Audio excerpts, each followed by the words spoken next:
you want to clap when you're ready?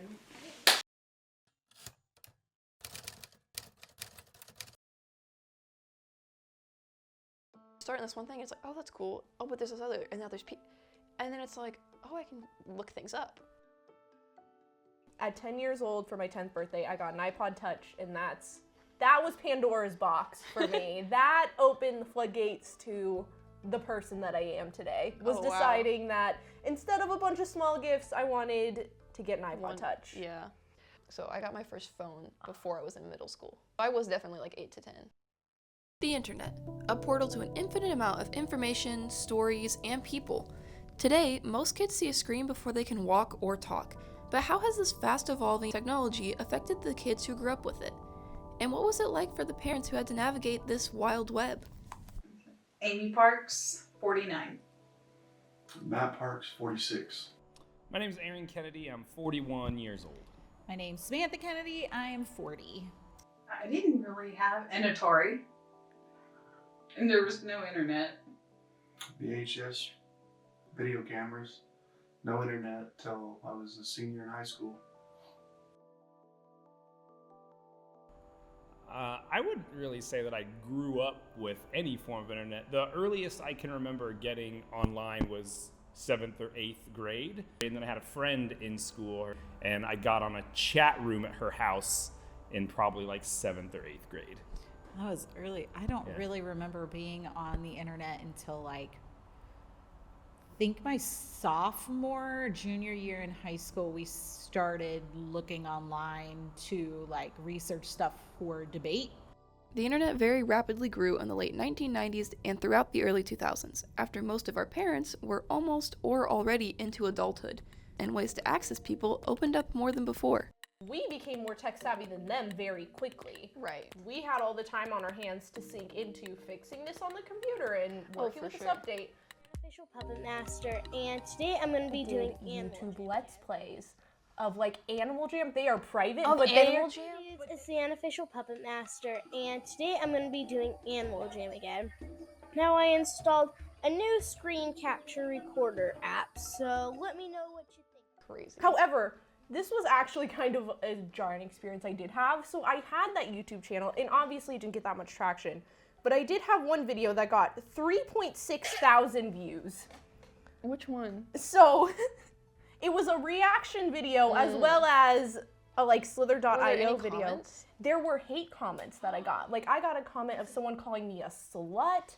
They said that I looked ugly. YouTube was such a big part of my life because I lived in a super tiny conservative town. Just from our views, how my parents parented me, how they spoke to me, how they treated me, was very different from the kids around me who were far more sheltered, who were far more heavily religious, who were far more, you know, they went to church every Sunday and their parents were very strict about what they could watch. We will get you with this ring. Hey, yeah, we will. Want my door? That's like almost the good thing about the internet, when you turn to it for comfort, because I looked at it and I was like, I live and I know I'm sheltered. Like my brain kind of clicked it, and then I started to have questions, and I was like, I know that I look at things differently than my family. I know that what they think, but I want to look at it, because my dad has always been a person who's like, do your research, but I was 10. So it's like, yeah, obviously everybody thinks like my parents, but even if they don't, who am I going to ask? Because all the adults in my real life looked like that. When you first got your devices, I feel like, you were relatively safe because most of what you did on your device was right there beside us or in front of us. Mm-hmm. Both of you.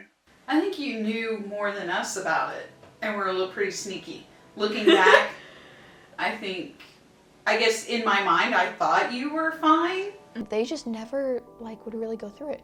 The only time that there was ever like a problem was I was in 3rd or 4th grade, and I heard my friends say something at the lunch table, because that's how it always, you hear something somewhere and you're like, I don't know what this is. And I was asking them, and like I was the weird one for not knowing. Well, they all knew what it was. So I went home.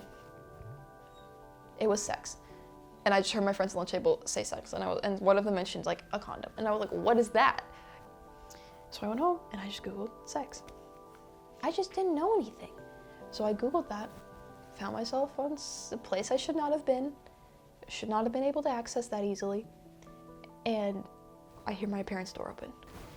And I heard him walking, and I freaked out, and he like walked behind me, and I slammed, and it was like, he saw me, he didn't see what was on it, saw me slam the computer shut. And he just stops and he goes, like, what are you doing? And I was like, listening to Frozen. But I was so panicked because it was like, that should not have been something where I was like, I need to tell my parents, like, this is bad. I just understood I should not know this. I should not have seen this. So I'm bad. It's very common for kids or anyone to blame themselves when something bad happens to them. The mentality of I'm bad versus what happened, or in this case, what I saw is bad, often prevents kids from telling adults about events online. Kids can oftentimes flock to the internet for a sense of connection or friendship, or just trying to seem mature and get validation in a way that they otherwise felt they could not receive. A lot of my stuff was like on Instagram or YouTube. You went to Amino, younger. What is Amino? Let's talk about that real quick. Okay. Amino, a lesser known but still popular social media based on specific topics. From TV shows, food, even specific characters, people flock to this app for connection and friends with like-minded interests.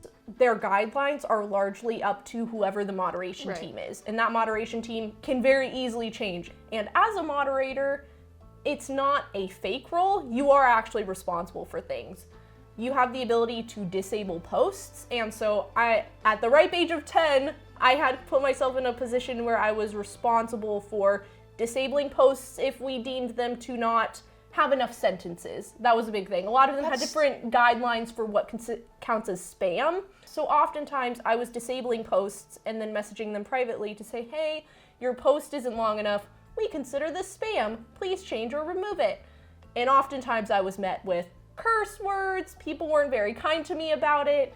And a lot of that just kind of brushed off my shoulders. But nonetheless, I was a 10-year-old telling people I was 15, moderating this community that grew to be tens of thousands of people. Right. I remember the moment that everything fully crashed and burned for me. I ended up in this type of community, which I've come to learn is a common experience, where you end up in this private group chat, community, whatever, and there is either a person or a group of people who it kind of becomes their thing to threaten to kill themselves. Common. That's the key word used to describe so many of the online experiences teens have today.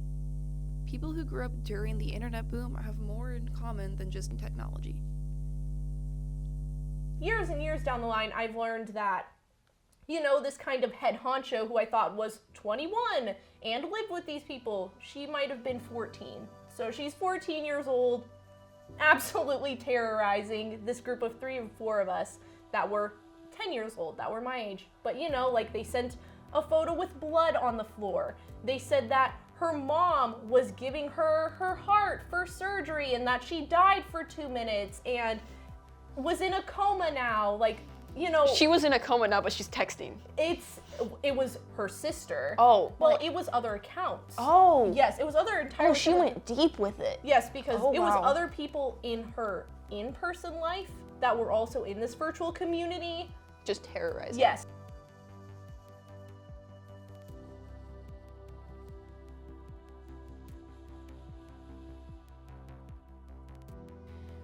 Because it is I don't want to laugh because that's a horrible thing to go through, and it is should not have happened. But you have to. You have to laugh or you'll just break down. Yes. I mean, listen, kids do bad stuff. Kids are crazy.